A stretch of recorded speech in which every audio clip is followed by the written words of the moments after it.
Assalomu alaykum akalar. Mana bugun novvoslarimizni yemlash jarayonini va yem tayyorlash jarayonini ko'rsatamiz. Videoni oxirigacha ko'rib tursangiz, kimgadir manfaatli bo'lsa biz xursand bo'lamiz akalar. Kanalimizda yangilar bo'lsa obuna bo'lib qo'yinglar. Qani boshladik aka. Somonni drabitkadan chiqarib beramiz.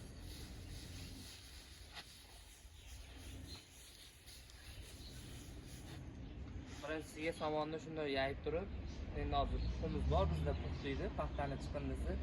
Shundan olib kelib, uni ham yayib turib, silos ustiga tuz tashlab turib, aralashtirib yuboramiz. Mana akalar, paxtani chiqindisi bizda buni puxtaydi. Ozgina changga bo'ladi buni. Shuni yayib chiqamiz.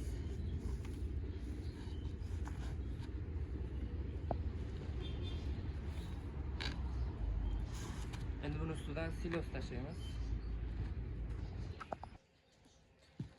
Mana akalar silosimiz.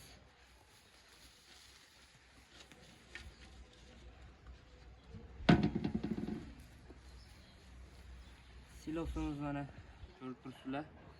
Yaxshi turibdi. Va xolasa bahorgacha bemalol achitmay chiqib olamiz ichidan buni. Mana ko'rib turibsizlar akalar, buni hozir ustidan endi tuz sepib, ozgina namlab olamiz, aralashtirib, o'sha keyin mollarga beramiz. Mana akalar, tuzni sepib chiqamiz ustidan. Silosga tuz sepmay bosilgan, shuni hisobiga qo'ylarim ham borligini hisobiga tuz sepmaganman. Bo'g'oz qo'ylarim bor. Shuning uchun tuz sepilmagan akalar. Mana tuzni ham sepib oldik. Endi ozgina namlab olamiz.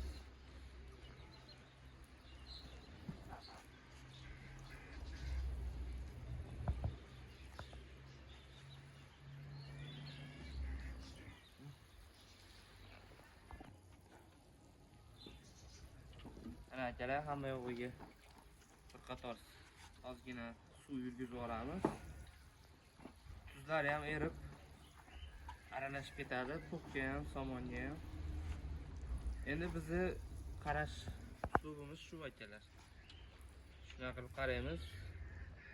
Effekti ham xudo xolasa yaxshi bo'ladi. Suvimiz tugadi. Endi bitta aralashtirib olsak, yem tayyor. Buni tugatdik. O'zi odatda akalar buni kechqurungisini ertalabkisini kechqurun tayyorlab qo'yaman. O'sha bir mahalgisini oldinroq tayyorlab qo'yiladi. Bugun yakshanba, hali yakshanba mollarimiz bir qator qantariladi, bir mahal yemaydi. Shuning hisobiga ertalab tayyorlamaganman. Hozir tayyorlab ko'rsataman.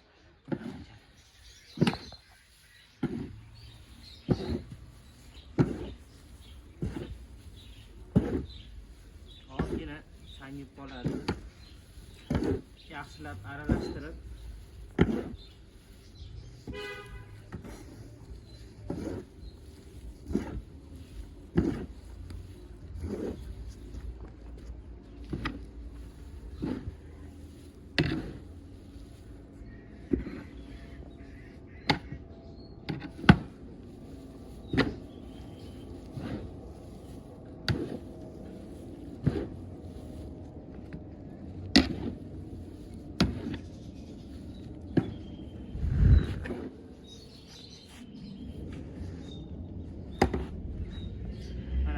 yemimiz tayyor bo'ldi.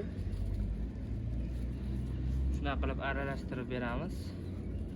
Videoni oxirigacha ko'rib turinglar, hozir yeyishlarini ham ko'rsataman. Video cho'zilib ketmasligini hisobiga to'xtatib turibmiz.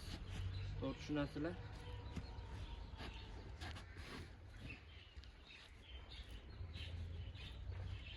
Bir mahaliga shu jonda bitta bosib beramiz. Ikki molimiz ham yeyish hajmi bir xil.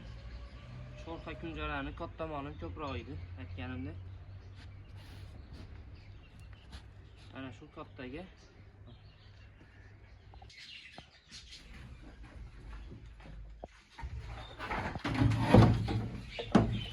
mana akalar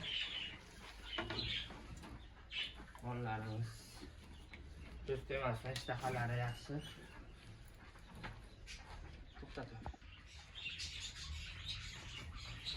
Mana akalar, kinamizni yangi olgan buqam, ya'ni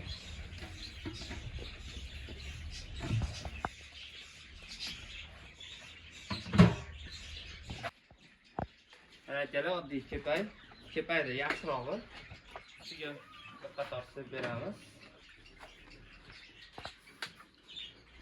Mana shu jomdan bittadan yeydi, ikkovi ham bir mahaliga. Greta 1 kilo. Akalar, mana shu tartibda novvoslarimiz yeydi. Bu yemini sal ozaytirib, ustini yo'g'agandan keyin baqa qarasing. Mana shu jomda, mana shu turishda bitta kunjara bu yeydi. Mana shuni yarmini bu kichkina novvosim yeydi. Baqa qarasing. Mana shu turishda sho'rxani birinchi tashab turib, bundan qolgan silosga shundan tashab turib, yaxshilab aralashtirib, ustiga kunjarani sepib beramiz. Qolganini ham tozalab yeyaveradi. Bu 3 ta 4 ta yeydi shunaqa kunjaradan bir mahaliga. Bu kichkina molimiz 2 ta 3 ta yeydi. Yeyishiga qarab, ishtahasiga qarab tozalaveradi. Qoni to'yib qolsa, bunga 2 ta beramiz. Qoni to'yib qolsa, bunga 3 ta beramiz. Shunaqa akalar, oxirigacha ko'rganlar hammaga rahmat. Yangi kuzatuvchilar bo'lsa obuna bo'lib qo'yinglar. Xudo xolasa endi yorug'roqda hozir ulgurmay qoldik. Yorug'roqda yana bir syomka qilamiz. Novvoslarimiz o'zgarishini ham ko'rasizlar akalar. Hammaga rahmat, sog' bo'linglar.